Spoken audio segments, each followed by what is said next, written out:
मिला टाइम्स में खुशामदीद।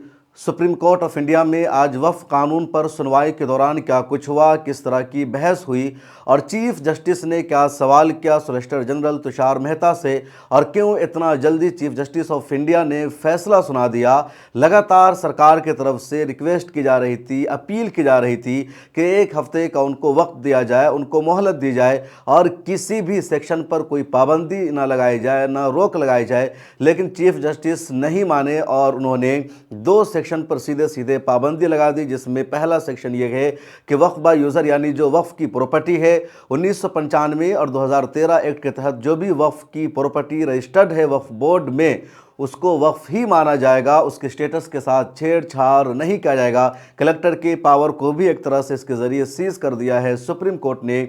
दूसरा ये कि किसी भी तरह की कोई नई बहाली नहीं की जाएगी, ना तो सेंट्रल काउंसिल में, ना वक्फ बोर्ड में, और इस पर सुप्रीम कोर्ट ने अपने अगले आदेश तक के लिए पाबंदी लगा दी है। 5 मई को अब सुनवाई होगी। सुप्रीम कोर्ट में आज क्या कुछ हुआ, वकीलों ने किस तरह देखा, सुप्रीम कोर्ट से बाहर निकलने के बाद वकीलों ने क्या कुछ कहा। मिला टाइम्स की टीम वहां पर मौजूद थी, तो आइए सुनते हैं कि सुप्रीम कोर्ट से बाहर निकलने के बाद असदुद्दीन ओवैसी, अमानतुल्लाह खान, एडवोकेट मुजीबुर रहमान और दूसरे सीनियर लॉयर्स ने क्या कुछ कहा, क्या उनका रद्द अमल है, तो आप सुनिए। आपने कोर्ट का सुप्रीम कोर्ट के honourable chief justice of India के साथ जो बेंच का ऑर्डर आपने सुन लिया। हमारे काउंसिल निजाम पाशा ने उस बात को सामने रख दिया है। आइंदा फिर जब पेशी होगी हम लोग कोशिश करेंगे, तो यही बात है।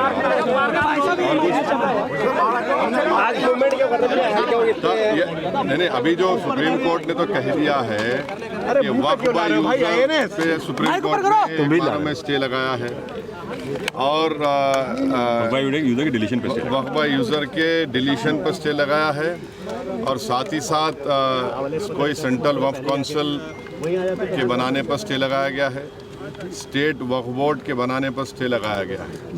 पूरे कानून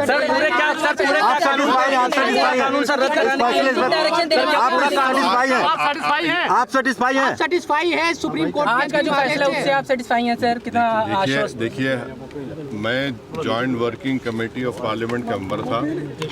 जितने अमेंडमेंट सरकार ने उसमें लाए थे हमने उसकी मुखालिफत की और हमने डाइसेंट रिपोर्ट दिया।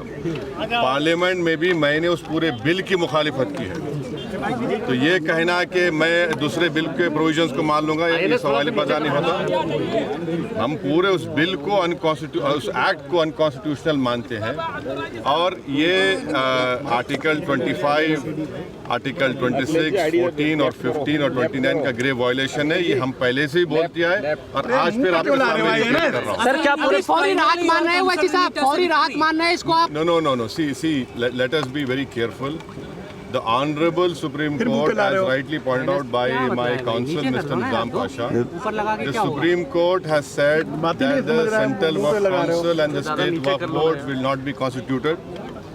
Waqf by user cannot be deleted. Now, there are other provisions also which we as a party have come to the Honorable Supreme Court that calling it unconstitutional. Now, whenever it will be heard, our counsel, Mr. Nizam Pasha, on behalf of me, will be arguing it. As you know very well, that during the deliberations of the Joint Working Committee, I have given a Dyson report opposing all the amendments that were proposed by the government. And during the debate in the Parliament on the consideration or passing of that bill, I have opposed each and every amendment. I have called it unconstitutional. I still call this law as unconstitutional, as violating the fundamental rights of Article 14, 15, 25, 26 and 29. So our legal battle will continue to ensure that this act, against this act will continue. Thank you sir, thank you sir, thank you sir. आप मान रहे हैं इसको? थोड़ी राहत? देखिए, सवाल देखिए, आपको पूरे उस कानून को समझने की जरूरत है। अब 5 साल का मुसलमान प्रैक्टिसिंग रहेगा, समझा आपने? 5 साल प्रैक्टिसिंग मुसलमान का तो रहेगा। अब उसको कौन डिसाइड करेगा? अब कोई महिला है उसको कौन डिसाइड करेगा? तो ऐसे कई उसमें जो अमेंडमेंट्स के जरिए लॉ बनाया गया है, हम उसके आज भी मुखालिफत कर रहे हैं और कल भी अपोज करते रहेंगे। और लीगली हम सुप्रीम कोर्ट में चैलेंज किए, हम उसको उन तमाम चीज़ों को violation of the fundamental rights मानते हैं। कि आज हम सुप्रीम कोर्ट का तमाम जजेस का तहे दिल से शुक्रगुजार हैं कि आज हमें यहाँ इंसाफ मिला। हम तमाम वकीलों का, जो वकील भी पेश हुए, हमारे वकील और तमाम सीनियर वकील, वो सारे वकील पेश हुए, उन तमाम वकीलों का हम शुक्रगुजार हैं। और हमें सुप्रीम कोर्ट से यही उम्मीद थी कि फ़ैसला हमारे हक़ में आएगा। जिस तरह से आज केंद्र सरकार के वकील ने कहा, कल जो जज साहब ने बात कही थी कि हम जो वक्फ बाय यूज़र प्रॉपर्टी हैं इनके साथ कोई छेड़छाड़ नहीं करेंगे, रजिस्ट्रेशन में किसी किस्म का कोई छेड़छाड़ नहीं करेंगे, और जो वक्फ बोर्ड जो बनाएंगे उसमें किसी मेंबर को ना ऐड करेंगे, ना ही कोई मेंबर हम बनाएंगे, ना ही कोई वक्फ बोर्ड जो है हम फॉर्म करेंगे। तो 8 दिन का 28 तारीख को नेक्स्ट हियरिंग है। उसके बाद 5 दिन हम लोगों को जवाब दाखिल करना है। 5 पिटीशन लीड रहेंगी, 1, 2, 3, 4, 5। बाकी जो भी रिट हैं वो एज ए एप्लीकेशन ट्रीट की जाएगी। तो मैं फिर से तमाम उन वकीलों का जो हमारे लिए खड़े हुए, मुल्क को बचाने के लिए खड़े हुए, आपसी भाईचारे को बचाने के लिए खड़े हुए, ये जो आज सारे लीडिंग वकील थे, ये सारे हिंदू भाई थे। तो मैं इन तमाम का शुक्रिया अदा करता हूं कि जिस तरह की राजनीति आज भाजपा इस मुल्क के अंदर कर रही है, नफ़रत पैदा कर रही है, भाइयों के अंदर झगड़े कराने की कोशिश कर रही है। और ये जो बिल अमेंडमेंट लेकर आए थे, इसका मकसद भी यही था कि वक्फ बाय यूज़र जो ज़मीनें हैं, हर गांव में, हर जगह में, मस्जिदों में नमाज़ें रोकी जाएं, कब्रिस्तानों में दफीने रोके जाएं, और इसमें आपस में हिंदू भाई, मुसलमान भाई धर्म की बुनियाद पर झगड़ा करें।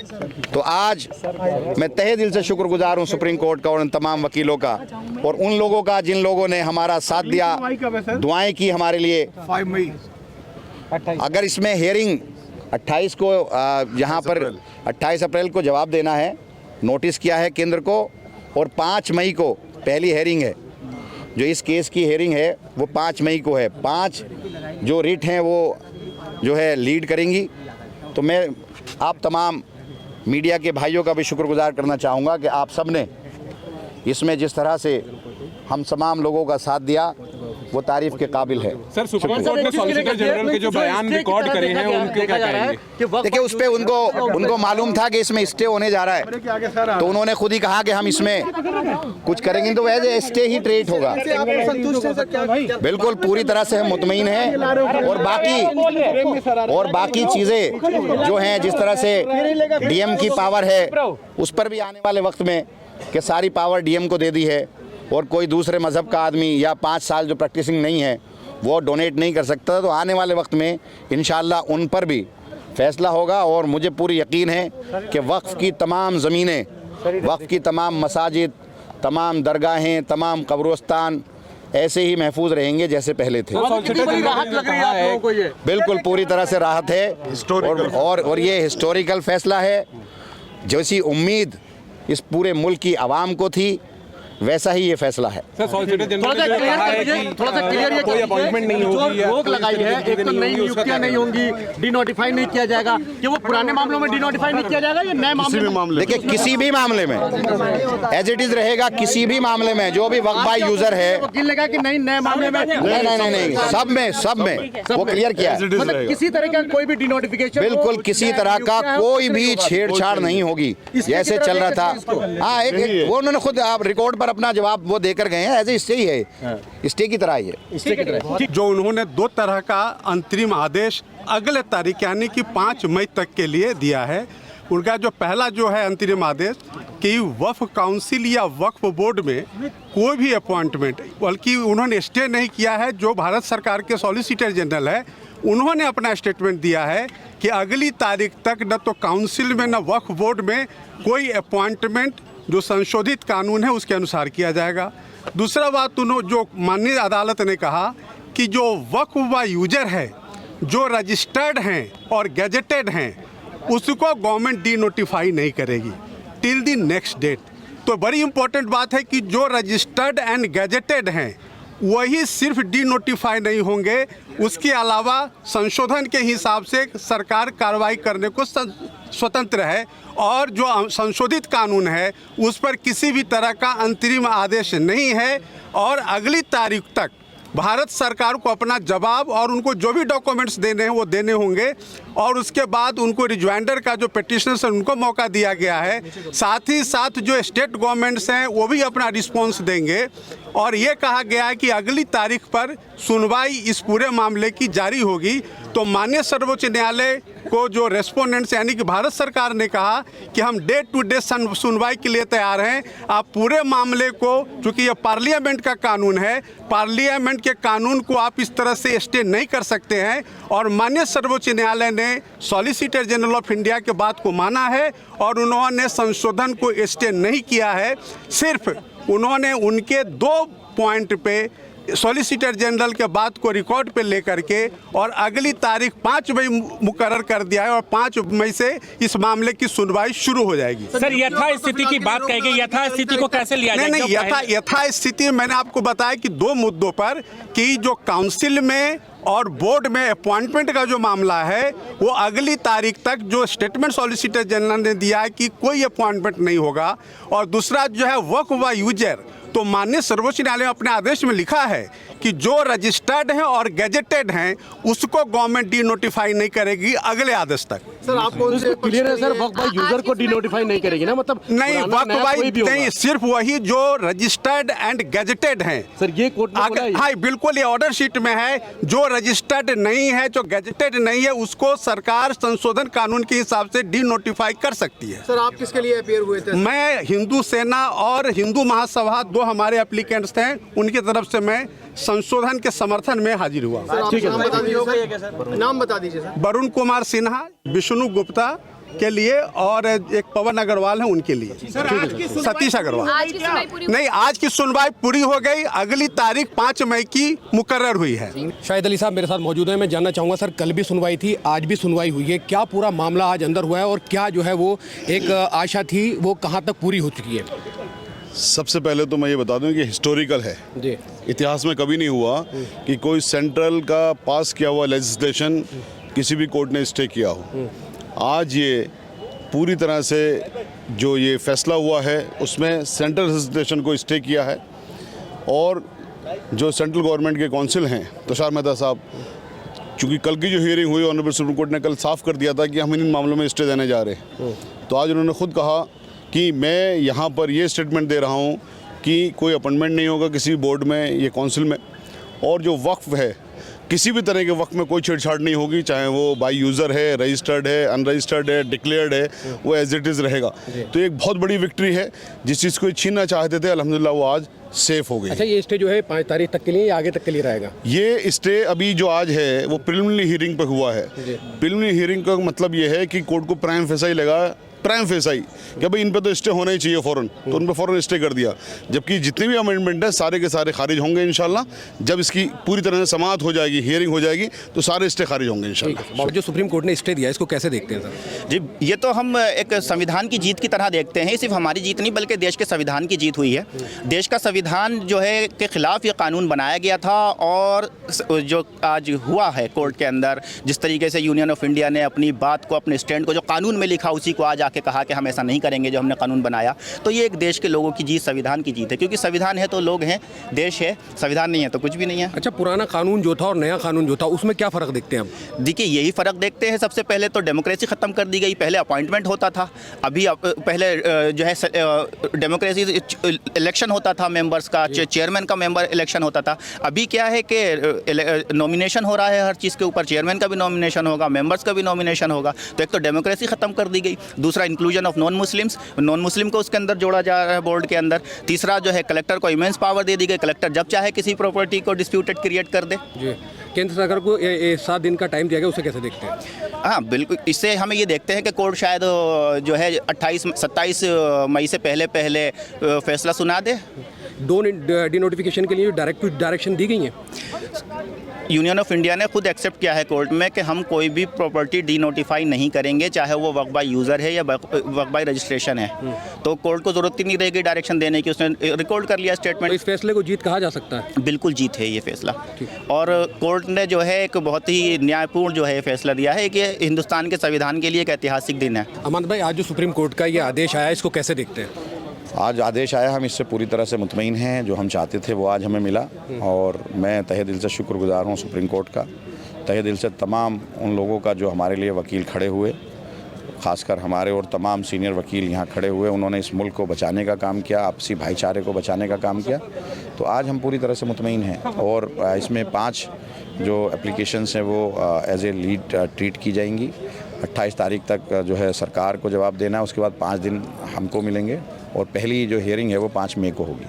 अब इसको जो ये मामला था, जो डिनोटिफिकेशन का मामला था, इसमें कुछ डायरेक्शन दिए सुप्रीम कोर्ट ने? ये कहा कि आप उसमें कुछ नहीं होगा, मतलब कोई छेड़छाड़ नहीं होगी, और जो वक्फ बोर्ड के मेंबर हैं वो कोई अपॉइंट नहीं होंगे, बोर्ड अपॉइंट नहीं होगा, और सरकार खुद कह कर गई है। और जो वक्फ बाय यूज़र है, इसमें किसी किस्म का कोई रजिस्ट्रेशन या नोटिफिकेशन कुछ नहीं होगा, डिनोटिफाई कुछ नहीं होगा, वो ऐसे ही एज इज रहेगा। अच्छा, आप उसके नेचर को चेंज नहीं किया जाएगा। पूरी तरह से संतुष्ट है? जो बिल्कुल, हम लोग जो चाहते थे आज एंट्रीम ऑर्डर वो पास किया, उसके लिए हम पूरी तरह मुतमईन। तो आपने सुना वकीलों को, उन्होंने अपने रद्द अमल का इजहार किया। इसके अलावा कांग्रेस के नेशनल स्पोक पर्सन और सीनियर वकील अभिषेक मनु सिंघवी ने भी कांग्रेस दफ्तर में जाकर के प्रेस कॉन्फ्रेंस किया। उनके साथ कांग्रेस के माइनॉरिटी डिपार्टमेंट के चेयरमैन इमरान प्रताप गढ़ी भी मौजूद थे। उन लोगों ने कांग्रेस हेडक्वार्टर में प्रेस कॉन्फ्रेंस के दौरान क्या कुछ कहा, इसको भी आप सुनिए। जिसे सरकार सुधार बता रही है वह दरअसल अधिकारों पर प्रहार है। वक्फ अधिनियम कोई प्रशासनिक कदम नहीं है, प्रशासनिक कार्यकुशलता का कोई कदम नहीं है, बल्कि ये एक मूल वैचारिक हमला है। इसे पढ़िए, इसे समझिए।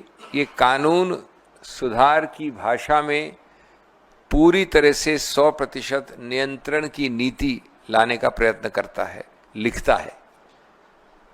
यह न सिर्फ धार्मिक संस्थाओं की स्वतंत्रता पर चोट करता है, बल्कि अल्पसंख्यकों की आत्मनिर्णय स्वायत्तता की भावना को कुचलता है। ये सत्ता की दखलंदाजी को सुशासन कहकर पेश करता है। बड़ी अजीब विडंबना है। लेकिन कांग्रेस पार्टी एक पार्टी के रूप से किसी रूप में चुप नहीं रहेगी और इसको हर प्रकार से कानूनी, राजनीतिक, पार्लियामेंट, संसद के अंदर, संसद के बाहर इसका विरोध करेगी। जैसा मैंने कहा कि ये स्वायत्त के इतना विरुद्ध है कि स्थापित न्यायिक सिद्धांत जितने भी हैं 1950 और 60 के दशक से, उन सब का हनन करता है और इसको उन सबको कुचलता है प्रशासनिक कार्यकुशलता के नाम पर। पहला, मैं 7-8 बिंदु आपको जल्द से गिनवा देता हूं। पहला, 2 अनुच्छेद हमारे पार्ट 3 में मानव अधिकार के विशेष रूप से बहुत महत्वपूर्ण हैं। पार्ट 3 जिसको मानव अधिकार का वर्ग कहते हैं, उसमें सभी बहुत महत्वपूर्ण प्रावधान हैं, लेकिन विशेष रूप से 25 और 26 बड़ा स्पष्ट रूप से कहता है कि हर व्यक्ति को पूरा अधिकार क्षेत्र स्वायत्त है कि वो निर्वाह करे, अभ्यास करे, प्रसारित करे, प्रचार करे अपने धर्म को और अपने धर्म से संबंधित संस्थाओं को चलाए, मैनेज करे, उसमें बैठे, उसमें चुनावित हो, इत्यादि इत्यादि। कोई ये नहीं कह रहा है कि ये अधिकार जो संवैधानिक अधिकार हैं ये पूरे एब्सोल्यूट हैं, इनमें कोई सीमा नहीं है। सीमा भी लिखी गई है संविधान में। 3 सीमाएं लिखी गई हैं। पब्लिक ऑर्डर, सार्वजनिक व्यवस्था यानी बदले कोई, स्वास्थ्य, हेल्थ, और नैतिकता, मोरालिटी। ये 3 शब्द संविधान ने खुद ने डाल दिए प्रतिबंध के रूप से। और आप देखेंगे, जैसे मैं बताता हूं आपको उदाहरण के तौर पे, कि ये 3 दूरगामी रूप से भी कोई संबंध नहीं रखते वक्फ एक्ट से। कोई इसमें ऐसा प्रावधान नहीं है जो सार्वजनिक कानूनी व्यवस्था को बचाने के लिए किया गया हो। कोई इसमें ऐसा प्रावधान नहीं जो स्वास्थ्य के लिए किया गया हो। कोई इसमें ऐसा प्रावधान नहीं है जो सार्वजनिक नैतिकता या पब्लिक मोरालिटी के लिए किया गया हो। तो इस प्रावधान पे, जैसा मैंने कहा, 60 साल 70 साल पहले, 50 के दशक में और उसके बाद 60 के दशक में, मैं आपको कानून से बोर नहीं करूंगा, बड़े महत्वपूर्ण जाने माने 5 खंडपीठों के आदेश हैं उच्चतम न्यायालय के, विस्तार से व्यापक निर्णय हैं। रतिलाल गांधी है, तिलकायत गोविंदलाल जी महाराज के नाम से है, जिसने कहा है कि किसी रूप से अगर आप किसी ऐसे वर्ग की संस्थाओं को स्वायत्तता से हटाएंगे, उनके ऊपर नियंत्रण इतना करेंगे कि उनका स्वायत्व खत्म होता है, तो वह असंवैधानिक है। इस मूल 60-70 साल पुराने सिद्धांत को ये कानून बेरहमी से हनन करता है। सबसे पहले तो आपने जिस मजबूती के साथ आज पक्ष रखा माननीय उच्चतम न्यायालय में, उसके लिए मैं आपका आभार व्यक्त करता हूं। मैं एक याचिकाकर्ता भी रहा हूं इस मामले में। तो आज माननीय उच्चतम न्यायालय का जो अंतरिम राहत का आदेश है, उस पर मैं माननीय उच्चतम न्यायालय का शुक्रिया भी अदा करता हूं और राहत की सांस भी लेता हूं कि वक्फ कानूनों में जो संविधान विरोधी संशोधन किए गए थे, उस पर आज माननीय उच्चतम न्यायालय ने कई सारे बिंदु हैं जिस पर रोक लगाई है अगले आदेश तक। तो जेपीसी में जो सुझाव विपक्ष के तमाम सांसदों ने दिए थे, जिसे नकार दिया गया था, संसद में बहस के दौरान लोकसभा और राज्यसभा में जो सुझाव विपक्ष के सांसदों ने अपने डिबेट के दौरान रखे थे, जिनको नकार दिया गया था, सरकार ने बिल्कुल नहीं सुना था, उन तमाम पहलुओं को लेकर के कई सारे याचिकाकर्ता जो माननीय उच्चतम न्यायालय की चौखट तक गए। तो आज माननीय उच्चतम न्यायालय ने जो फैसला दिया है, हम उस अंतरिम राहत के लिए उनका शुक्रिया अदा करते हैं और हमें पूरा विश्वास है कि आने वाली अगली सुनवाई में हमें और राहत मिलेगी, क्योंकि यह संविधान के मूल पर हमला था, किसी धर्म विशेष, किसी वर्ग विशेष का मामला नहीं था। यह संविधान की जीत है और हम बतौर कांग्रेस पार्टी, मैं बतौर अल्पसंख्यक विभाग के अध्यक्ष के और एक सांसद के बतौर मैं ये कहता हूं कि कांग्रेस पार्टी ने संविधान बनाने, बचाने और संवारने की पूरी जिम्मेदारी हमेशा उठाई है और उसे हमेशा उठाएगी। तो आज के इस फैसले पर मैं बहुत आभारी हूं माननीय उच्चतम न्यायालय का और इस फैसले का स्वागत करता हूं खुले मन से। और अभिषेक मनु सिंघवी जी का धन्यवाद कि बहुत जोरदार तरीके से आपने माननीय उच्चतम न्यायालय के समक्ष दलीलें रखी, जिसको बहुत सारे बिंदुओं पर माननीय उच्चतम न्यायालय सहमत रहे। तो आप सारे मीडिया के साथियों का आभार भी प्रकट करते हैं। ये मसला किसी एक वर्ग विशेष का नहीं है। जलते घर को देखने वालों फूस का छप्पर आपका है, उसके पीछे तेज हवा है, आगे मुकद्दर आपका है। उसके कत्ल पे मैं भी चुप था, मेरा नंबर अब आया, मेरे कत्ल पे आप भी चुप हैं, अगला नंबर आपका है। तो एक एक करके संविधान को कुचलने की हर सरकारी कोशिश के खिलाफ इस देश के हर नागरिक को खड़ा होना पड़ेगा। अब देखना यह है कि 5 मई को सुप्रीम कोर्ट ऑफ इंडिया में क्या होगा, क्या स्टे लगाया जाएगा या इसको आगे बढ़ाया जाएगा।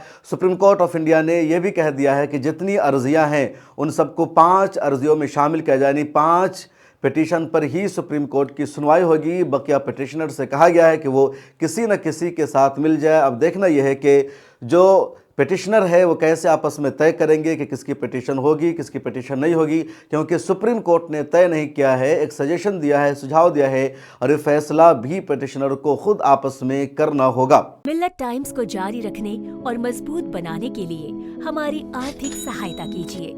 ये एक आजाद मीडिया हाउस और कमजोरों की आवाज है।